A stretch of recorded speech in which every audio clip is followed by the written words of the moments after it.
Hello, I'm Walter and we're at Worth W. Smith Company on East State Street, and today we're going to talk about screens. Worth Smith is able to repair and replace all sizes and kinds of screens. We can even build new screens from scratch. So right now we're just going to look at these materials. Your basic material is fiberglass. This is what 99% of your window screens are. It's the most economical and easiest to work with. We then have aluminum. This is much tougher and it's not all that much more expensive than the fiberglass.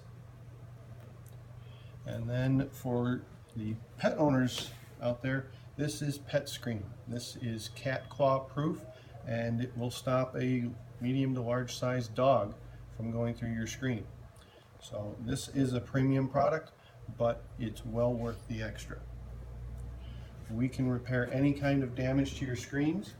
We have minor damage here, and we have more major damage. Sometimes your screen just comes undone because of an animal or person walking into it. Right here we have an example of a repaired screen.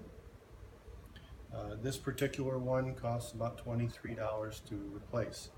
Our screens vary in price based on their size. So bring your screen in and we will give you a price before you leave.